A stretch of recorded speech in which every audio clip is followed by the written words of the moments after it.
Hey, everybody, welcome to Dropping the Gloves. We have a very special guest today. He's been all over the news the last couple of weeks, Tim. He's somewhat of a social celebrity. And I don't know, maybe he is, maybe he isn't, but we got Ryan Graves, a big body, a big human being. Very excited for him to be on the show. Ryan, thanks for coming on, my man. Yeah, my pleasure. Thanks for having me.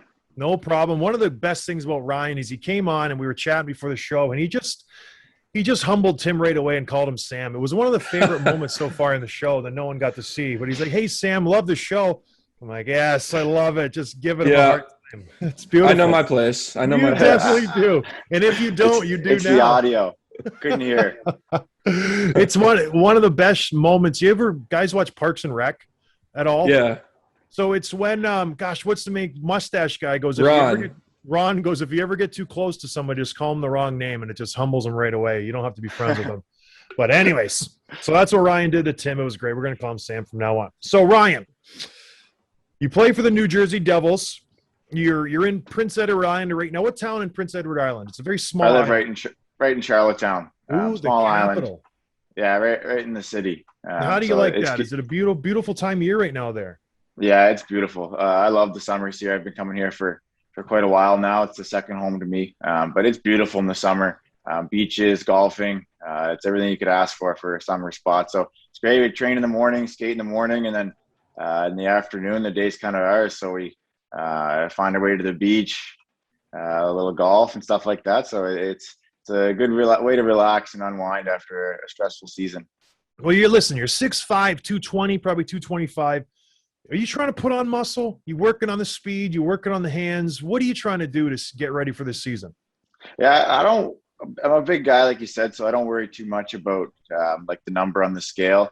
I'm always trying to get faster. That's been like what I work on the most in the gym. Always work on those first couple steps, just trying to get a little twitchier, a little quicker. I mean, as you know, as for a big man, it's a little tough to get the speed all the way up there to compete with the smaller guys. So, I mean, you know how the game's trending these days. It's just so fast. So for me, I'm just trying to get faster every year. And I believe I'm a pretty good skater for a big man, but there's always room for improvement. You want to be able to skate like Victor Hedman or someone like that who's a big man that can really fly. So working on it like that. And then, working on the puck skills, working on the hands, just something that can always be of an improvement for me. So just kind of getting back on the ice here now and getting into things. But I love the offseason. I love training. You love it? Yeah, I do. I love it. I love getting after it in the offseason. It's one of my favorite things with the group of guys you have here. It's a lot of fun. So I hate it. I mean, obviously the season's way more fun, but I do like the offseason. You feel good. Your body's healthy. You're not banged up, and you just kind of get in there and work with some friends in the morning and joking around, and it's kind of a lot of fun.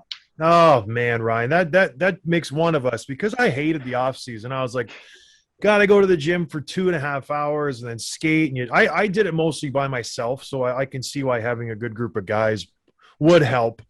But gosh, I couldn't stand the off season. I absolutely couldn't stand it.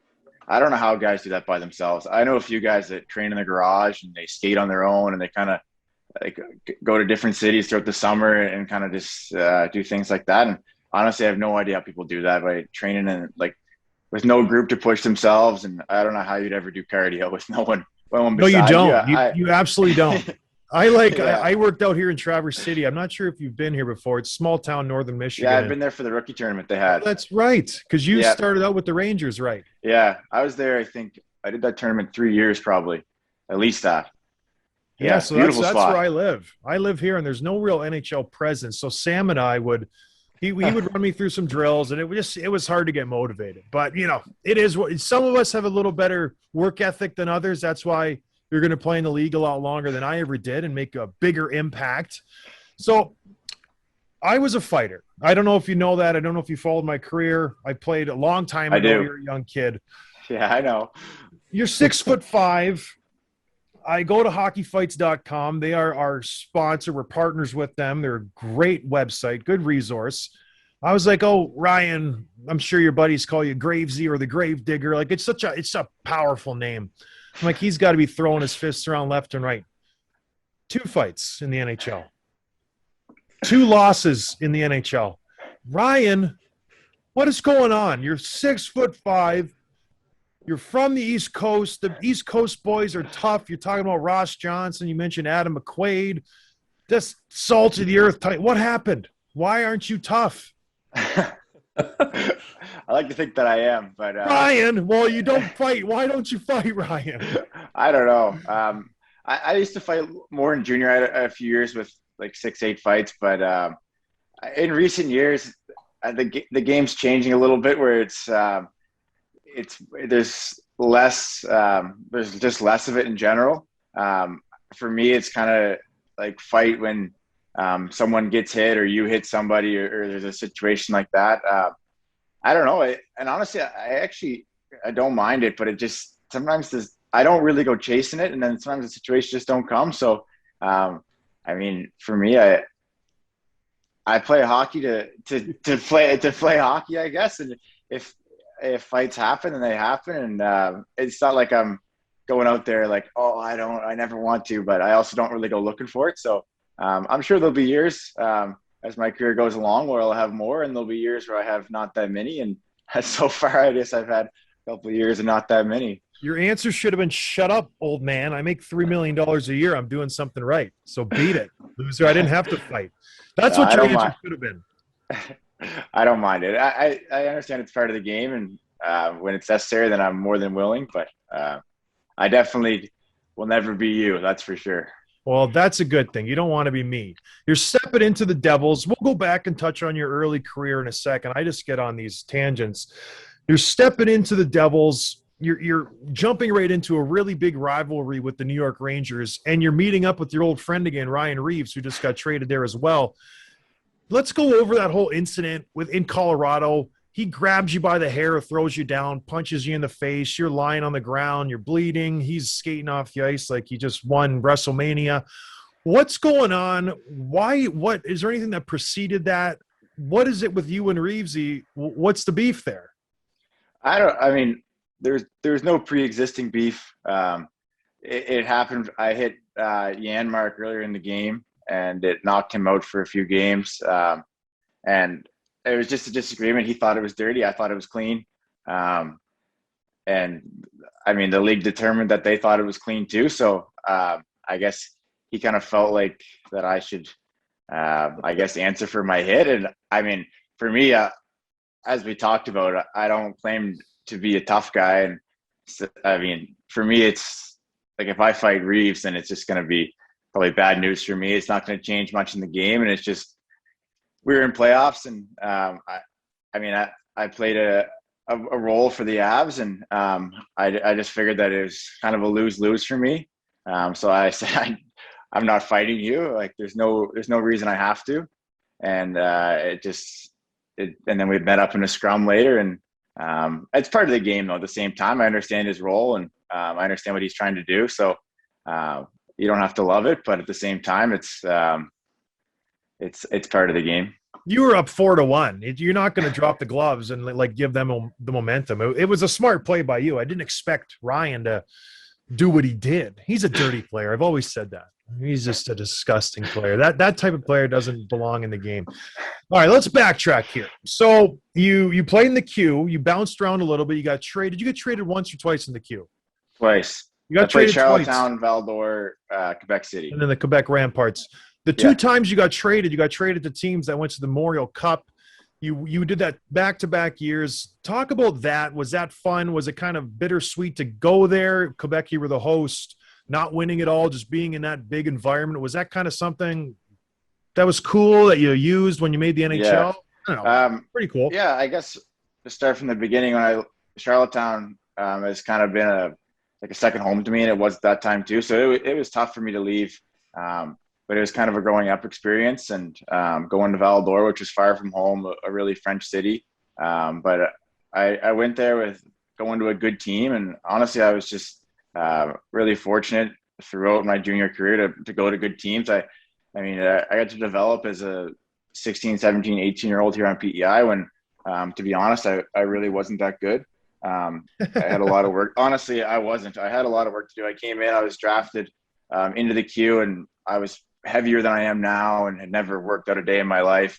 I just kind of played hockey for fun, and I didn't take it too seriously. And I was a little rough package to put it nicely, coming into the 16-year-old, and kind of had some good role models here and some good coaches that really helped me kind of realize that if I wanted to play and do this for a long time, that I had to change and change some habits of mine. But yeah, I was lucky. I went to Valador, which is a good team. Had Anthony Mantha on it, a couple of guys at Abe Kubel, Julian Gauthier, some other guys that were really good junior players. And then from there, I went to Quebec City, which was honestly awesome. It was such a good city. Yeah. I hope they get an NHL team someday. That's a great city. I loved playing there. And obviously being a good team, we had Adam Ernie, Anthony Duclair, Zach Fucali. We had a really good team. So again, it was a fun Fuchs year. over there. That's funny. I played with him in St. John's for a little bit. Oh, really? Yeah. He's a character. He was hilarious. Yeah, what is he doing now? Is he still playing goalie anywhere? Yeah, he actually had a good year this year. He went overseas for a bit. Yeah. And then he came back. He was in Hershey last year. Okay. And I think he was up and down a little bit. I don't know if he played any games with Washington, but I think he had a pretty good year. He's made his way back over here, which is good to see. He's a great guy. He works so hard. And he's a good he's dude. got it. He's a good personality to have in the room. Liked him. Yeah. Sam? So you fast forward a little bit. You were drafted by the Rangers, and you played in the AHL for Hartford. You had a good couple of seasons. You were an All-Star, and then you're traded to the Colorado Avalanche, which is where you kind of broke into the NHL. But did that trade take you by surprise? Were you disappointed? Were you bummed out? Or were you kind of excited? How did you find out about how that happened? Yeah, that happened on deadline day. Honestly, I was excited. I mean, that year that I got traded, like you said, I had a couple good years in Hartford when I first got there.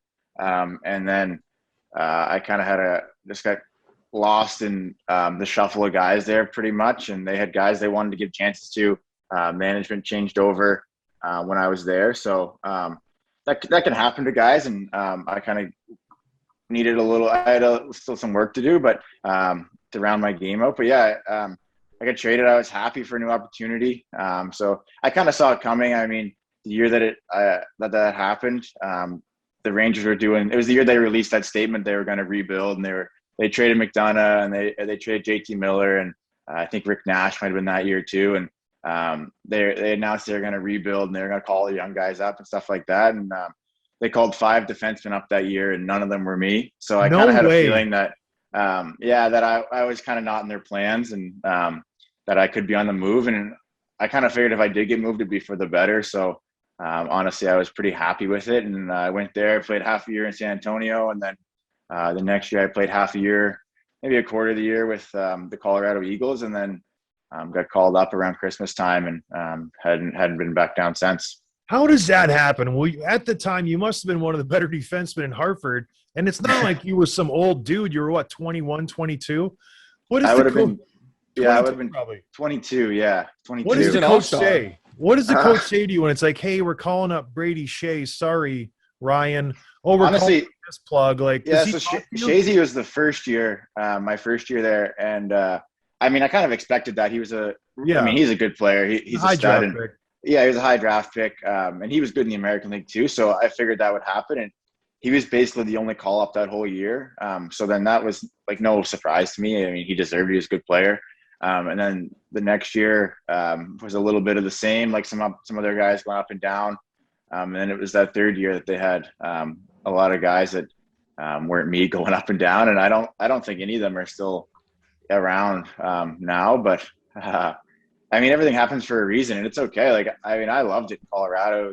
Obviously, when you're in New York, your goal is to play, but then you get traded to Colorado. You're in a good spot. A few injuries, I got called up, and then I mean, I was honestly really fortunate. They had some injuries that really helped me, and then I was playing with good players. And then obviously, for a guy like me, that's not overly flashy and it's going to carry the play, it's a lot easier to play when you're giving the puck to guys like Nate and Kale and Mikko and things like that. So in hindsight, it was probably the best thing that could have happened. And I mean, I wouldn't change it now looking back.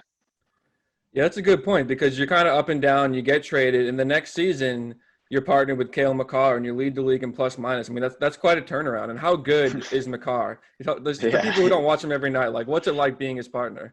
Yeah, I don't think people realize how good Kale is. Like that guy he's so dynamic, so quick. His skating is honestly like nothing I've ever seen. The way he can move and how powerful he is and how quick he is with his feet and his hands, and he shoots the puck so hard. I mean, if he's not already the best defenseman in the league, he will be um, in the next couple of years. It's understated how good that guy is, and he's a hard worker. He's a good guy. He's really quiet and humble. I liked him a lot, and we had a good relationship. So I'll miss him. And but yeah, I mean, I don't think fans understand how good that guy actually is. Can you go on record then? Is it safe to say that he will have a little bit of a lull in his points next year because you won't be there? He's going to have a down year because Ryan Graves has left the Colorado. Is that safe to say? Can we use that? I wish that was the case. If Kale has a bad year next year, it won't be because he's not playing with me. But I mean, I was fortunate to play with Kale. We had good chemistry. I mean, it makes my job a lot easier as a guy who's kind of a more defensive sided and a little bit of a stay at home, where you're just kind of shoveling the puck over to him and let him do the work and the fancy stuff. So I mean, I was fortunate, like you said. You can't ask for a better situation than to be called up, and then a couple months into it, you're playing alongside Cale Makar. So honestly, I was really fortunate to how that worked out. Heck yeah. My first few years, I did play defense before I got shifted into the goon role. I played with a couple of D-men. Brian Campbell, one of the smoothest skating defensemen ever. He would literally tell me, he's like, whatever corner they dump the puck in our zone, you go get it. You get hit, and I'll come in and get the puck, and I'll break it out. And it worked out perfectly for a year. I loved it. And then they wanted some more offense. They put him with Seabrook or something, or Chalmerson. But it's so easy playing with a guy who can skate. They're just like, you throw them 15 grenades from D to D, whatever. They pick it up. They make you look like a magician. How many of your points are based off of you just giving him a terrible pass and him just making something out of it? I'm sure. I heard a quote once that said, in every relationship, someone's going to eat the shit. So I mean, I had no problem going in, getting the puck, taking the first hit, and trying to get it over to him, or whatever it is, whether you're blocking shots or anything like that. I mean, everybody has a role, and that's just it's a role that I enjoy. It's fun to play that way. So yeah, like I said, fortunate to be put in that situation. Heck yeah, I would have done that in a heartbeat. So you played with Nikita Zadorov. I played with Zadorov in Buffalo. Did you see what he said about your ex-captain? Oh, captain, yeah, my captain. What was your initial thoughts on that? Everyone's talking about it, good, bad, and the other. What did you think? Was it true? Was it just like, oh, he's talking, he doesn't know what he's talking about? What give us the lowdown. I saw it. I hope people don't take it out of context, because Nate is one of the hardest working and one of the most caring teammates that I've ever had. He wants you to succeed, and he's definitely intense, and the way he looks at things and the way he treats his body, and the way he wants you to get the most out of yours. I mean, that part, it's true how seriously he takes his craft, and how hard he works. But I hope it's not taken out of context that people think he's always yelling at guys and he's an asshole out there, and he's like, people don't like him and things like that, because people really like him, and he's caring, and like, he'll work with you and stuff like that. Like, I mean, I go over to Halifax and skate with him in the summer, and he and I are buddies, and like, he'd come on the ice with me like early sometimes, and I mean, you can get out there and he'll help you with things and kind of give you little pointers and things like that, where it's not so much that he's like, he's not shitting on you. He's just he's wants everyone to do their best. And yeah, like I said, I hope it's not taken out of context, because he's honestly a good teammate, and he's the engine that can drive a team, and it's why he's so good. He works so hard at it. I mean, you see him come in the league his first few years, he didn't have the numbers that people thought he was going to, and the production or the player that people thought he was going to be right away. And I mean, he worked at it. He worked hard. He changed his diet, and if you talk to him about it, he changed the way he looked at the game, and he's very meticulous in the way his training and his skating and his diet, and yeah, he's a really true pro, and I'm sure that term gets used a lot, but no, he and I stay in touch, and he's a good dude. So I should go buy stock in chickpeas now? Is that what you're saying? Everyone's gonna, all we got to do to be McKinnon and just eat chickpeas and don't eat Alfredo sauce? I'll tell you what. I was on a team that didn't have Alfredo sauce for the pregame meals. It's the worst team I've ever been on. I was like, give me some Alfredo. Did stuff like that ever irk you? It's like, yo, Nathan, I'd like to have a Diet Coke with my meal. And he's like, no, we're not. Is that over exaggerated? Like, did you have anything other than like the best electrolytes and water in your locker room? Like, it's exaggerated. Honestly, it changed. It's more of a culture that he's created there. It's not that guys are like want that stuff and he won't allow them. He's changed the culture that nobody even wants that stuff. People are seeing how he performs and how much energy he has. And I mean, even myself, I've switched to chickpea pasta. And, you did. Yes, so yeah, funny. I did. And no sauce on it, and what? eating veggies with it, and just trying to give yourself the most energy possible. And it's not like that at all. I mean, we reserved it post game and things like that. I mean, it's not a prison at all. Like it's what you want. It's more that he's just created a culture and made guys aware of the tools that he's had to show him what will help him perform at his best. He's just sharing the tools that he's had at his availability, and everyone else has kind of bought into it. And it's something that I'll bring with me, that I'll continue to eat that way and treat my body that way. So if you go into the first pregame meal with the Devils and you see Nico Hershiser dumping Alfredo, little bacon bits, ranch on the salad, are you just going to shake your head and shame him? Or are you going to, what's going to happen? Are you going to flip the table over? I'm not sure that happens anymore. I know that maybe 10 years ago, the guys were hammering Alfredo for pregame, but I don't think that's happened much anymore. There's no Alfredo? The game's changed. I mean, there might be. I don't know. But I don't think that too many guys are doing that now. Guys take it so seriously and are taking every advantage they can with their training, their diet, their recovery, things like that. There's a lot of guys that are on that same wavelength. We would get some ranch and a little hot sauce and put them in a little coffee cup, and we would dip our chicken in it and stuff. And then, it was a free for all. It was so great. I don't know. Oh, that sounds awful. What? Well, after the game, do the boys have beers on the bus at least? Is there a 2-4 in the back on ice, and you have? It's available if you want it. I mean, it was tough this year with that schedule.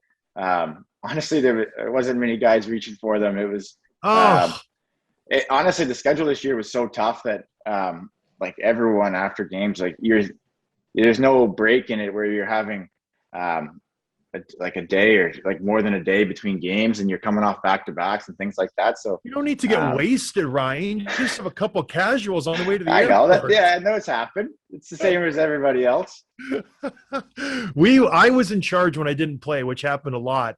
Literally all the guys between periods, and I would get asked at least 3 to 4 times a game, like, hey, you got the beers on the bus? I'm like, yes, I have the beers are on the bus. It's like if we were in Edmonton, it's a long drive to the airport. Like, hey, we should probably get 2 cases. You got 2 cases? I'm like, yes, we have like literally 3 or 4 guys would come up and ask me, Jumbo, we got any Coors Light? I love Coors Light after a game, Johnny. You know that.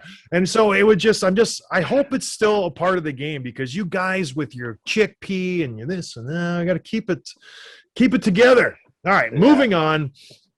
Let's stay with Colorado just for a little bit. You guys had immense expectations the last few years. I earmarked you for the Cup. You know, things happen. You run into the Vegas Golden Knights, whatever. What was it like, starting the season as a Stanley Cup champions, Vegas odds, you guys were always there, and then finishing it off in just a sour way and not getting to the spot you wanted to go? Was it tough? Obviously it was.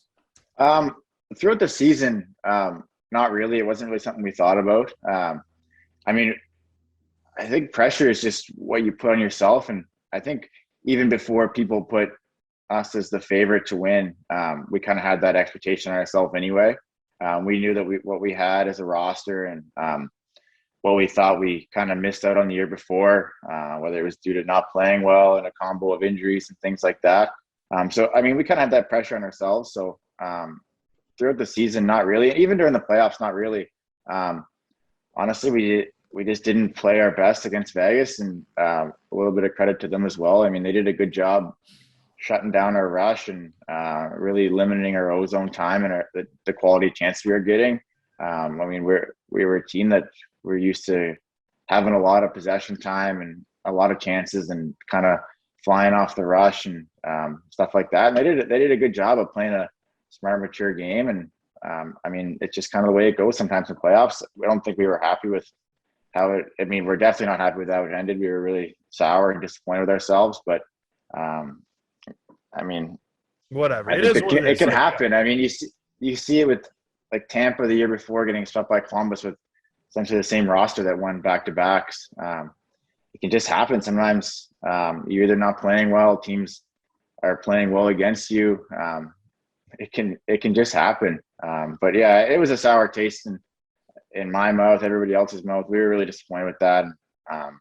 It was a shame. I know that roster has been broken up a little bit, so I'm definitely looking back on that and wishing we would have won, obviously. But it kind of happens, and now I'm looking forward to something new. Yeah, so you finish that season. You go into the year-end meeting with Sakic, I presume.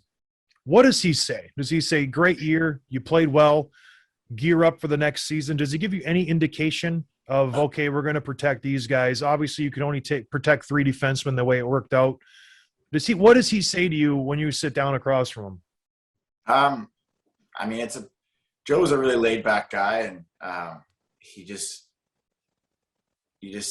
says, like, basically how it is, which is a straight shooter, which is nice. Just that we fell short, and it's just kind of where we think we went wrong, and this is what you need to work on. Well, this is what we expect from you, and go home, have a good summer, unwind, come back faster, stronger, and come at it again. And then at the same time, you knew things were going to be moving with Seattle coming in and stuff like that. So it's kind of all part of it. But yeah, I mean, no, he doesn't come in and just rip you. He's a really laid back guy, and he's methodical in his approach, and basically just says it is what it is, and now we're got another shot at it, basically.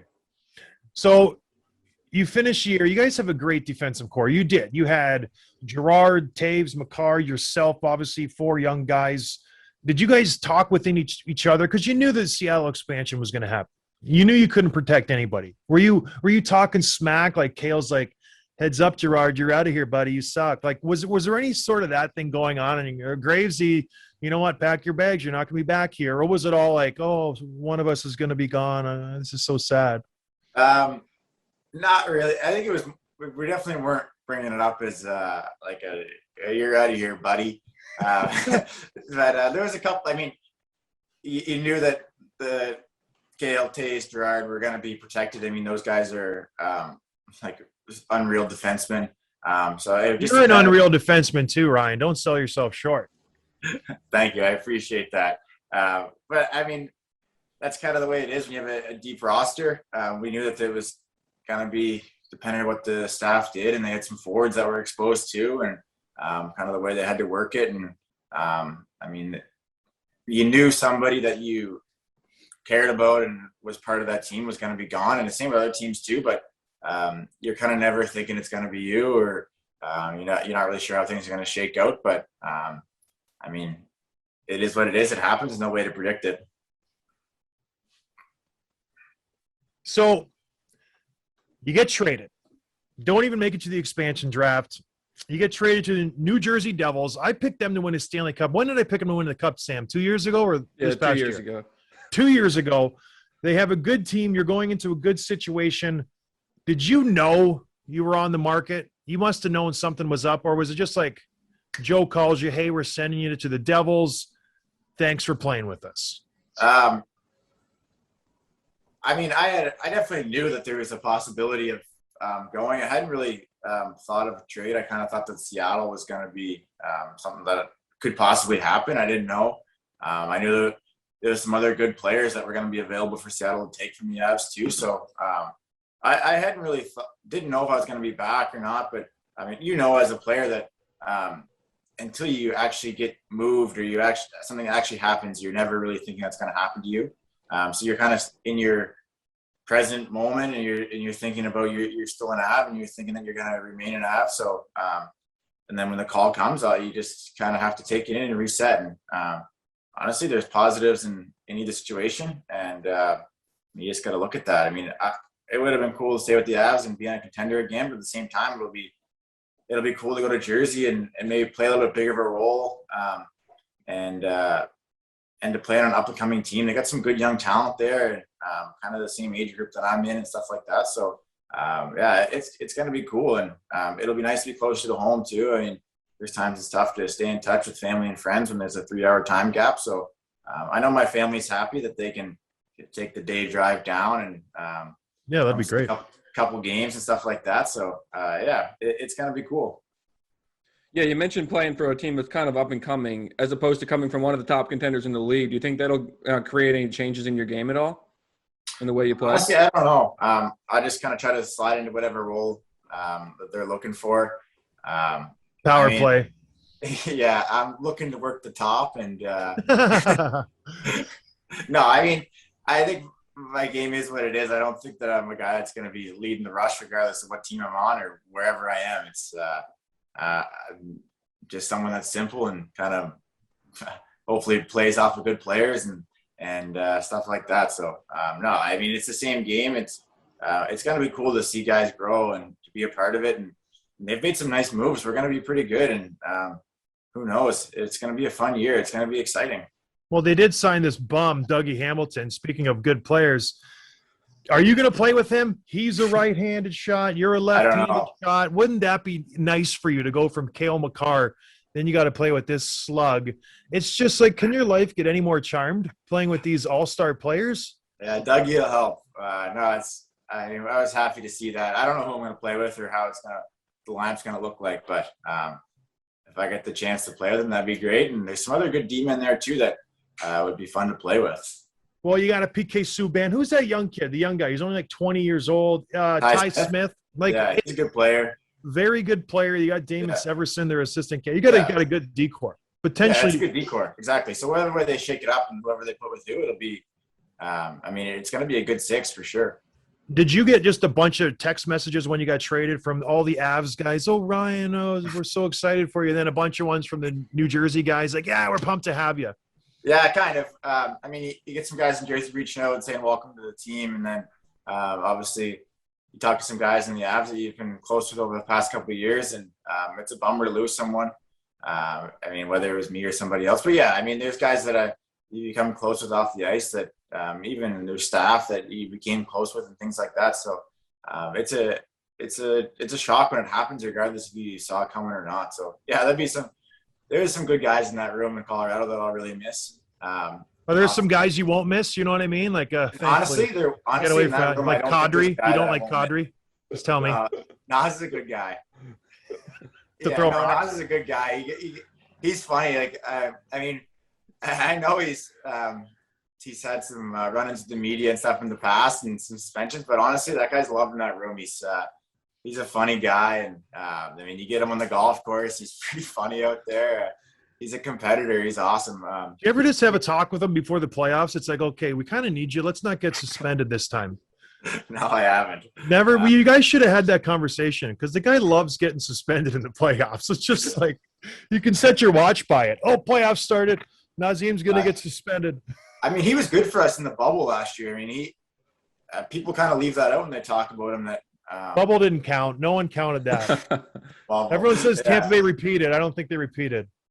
Yeah, no, the bubble had its ups and downs, but no, Nas was good in the bubble last year. I mean, he had a ton of clutch goals for us, and I mean, he was really good. I think people forget that. They just kind of think about suspensions and things like that.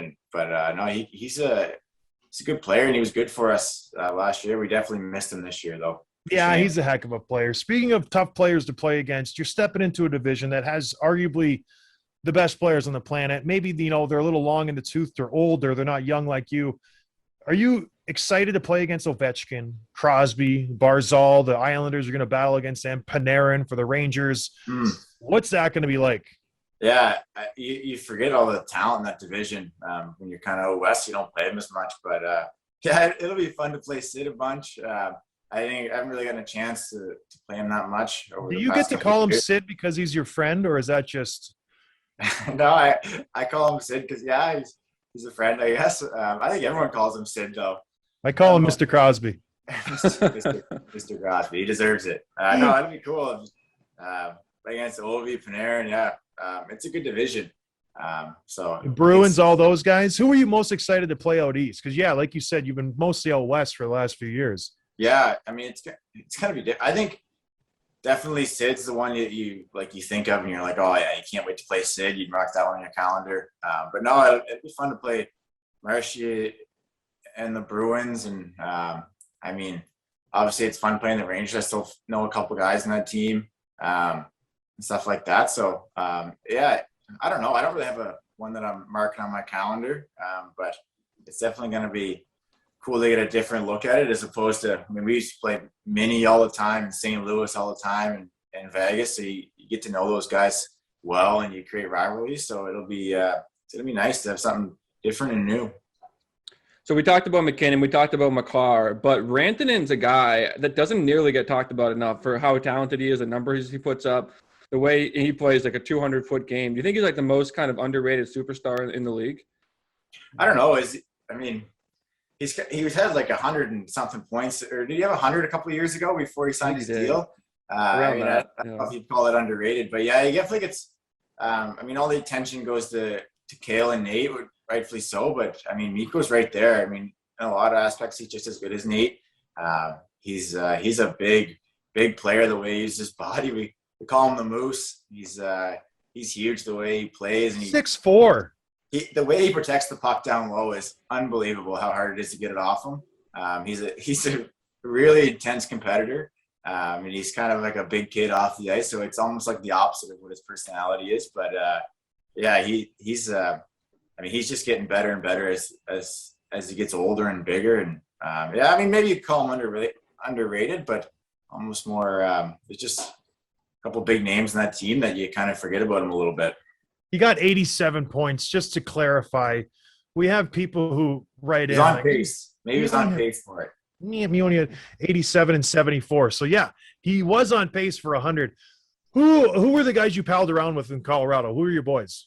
I mean, kind of you stick with the guys, like the younger guys, like Joe's, Comfort, McCarr. I was tight with Landy and Nate too. Nate and I were tight because being from the Maritimes, I mean, that's a natural connection.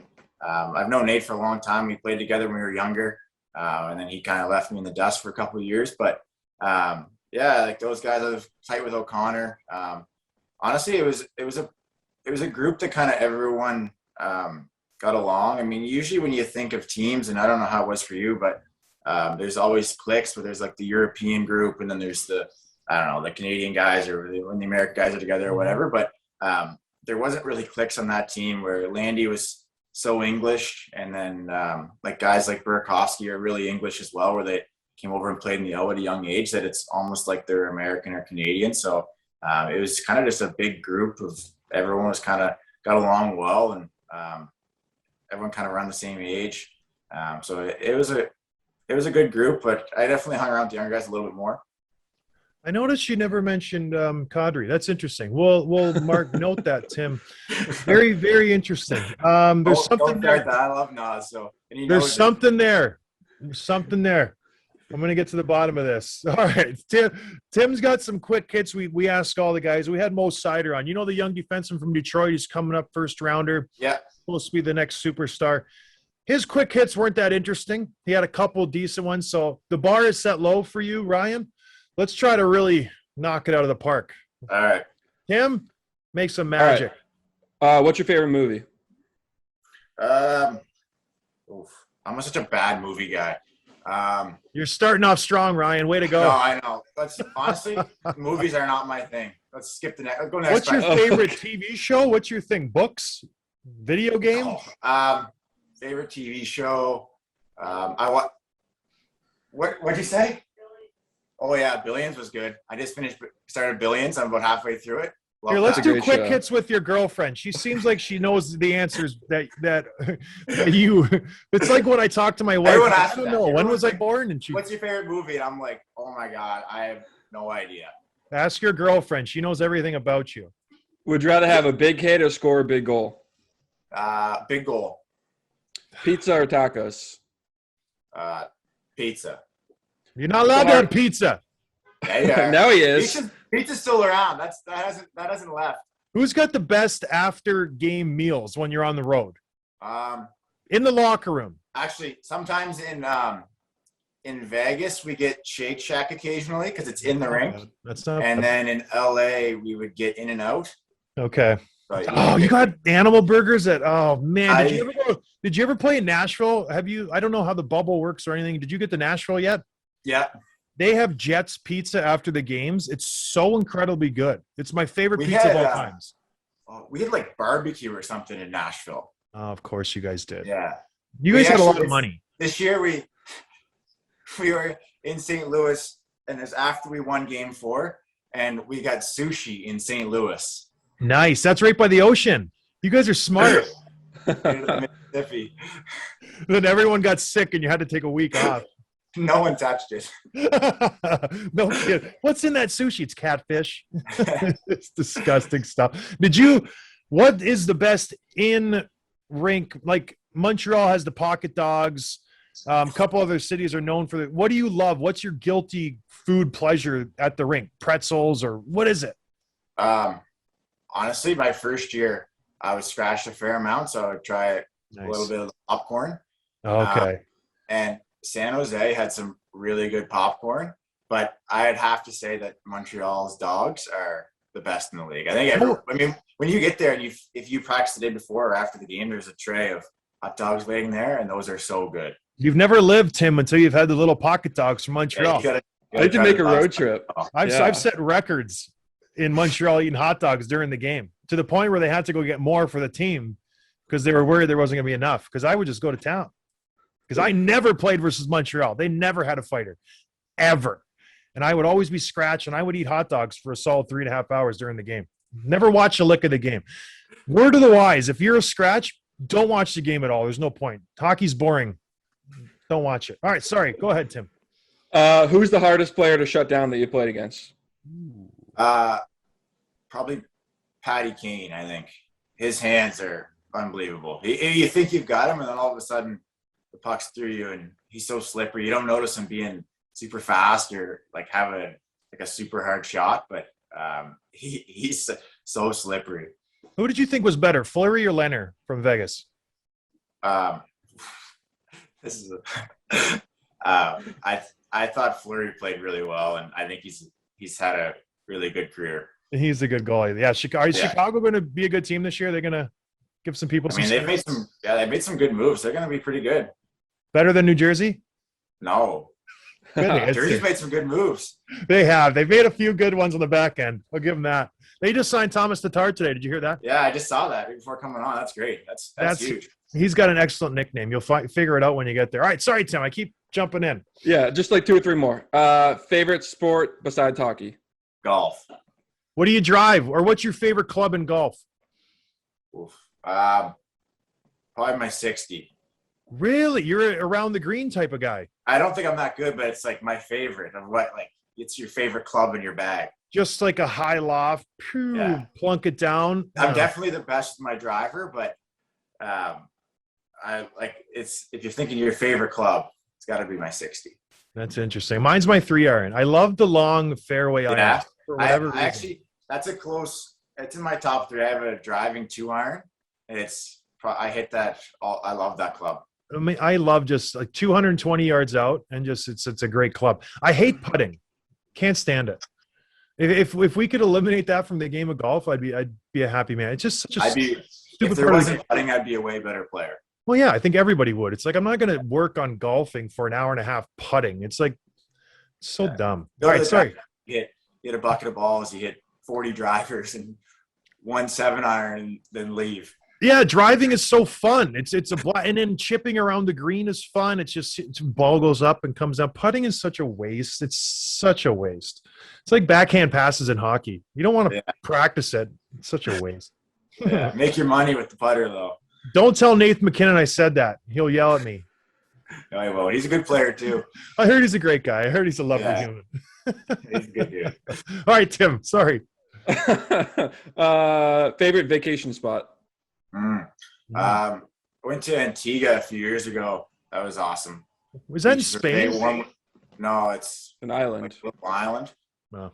Does your girlfriend agree with that? I don't know. Ryan didn't take her.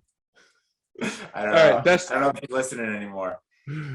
Best advice you ever got? Last question. I had probably the most useful thing to my career. I don't know if it was just advice or not, but like I said, when I came into the Quebec League when I was 16, I had a coach by the name of Gordy Dwyer, who was a tough guy. He played Tampa, Montreal. I know Gordy Dwyer. There you go, Montreal. There's a tough guy in Montreal. Yeah.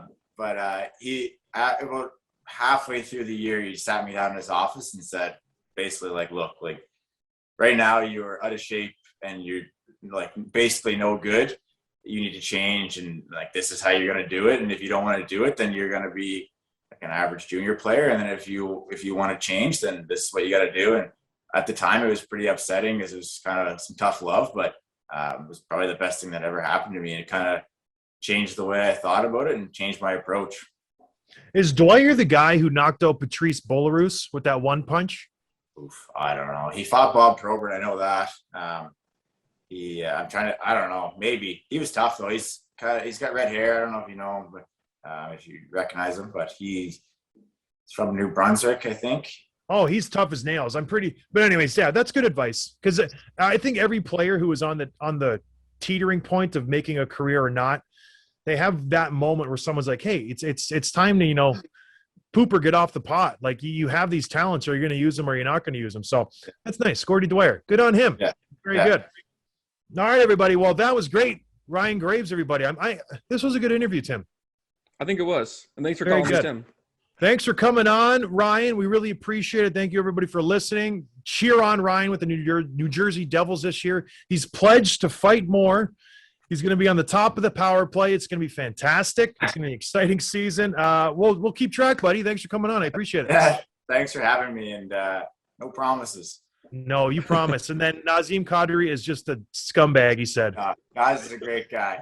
And McKinnon's a psycho. Call him Patrick Bateman. Put words in my mouth. All right, everybody. Thanks for coming on, Ryan. Thanks for listening, everybody. Have a good one. We'll see you next week. Cheers.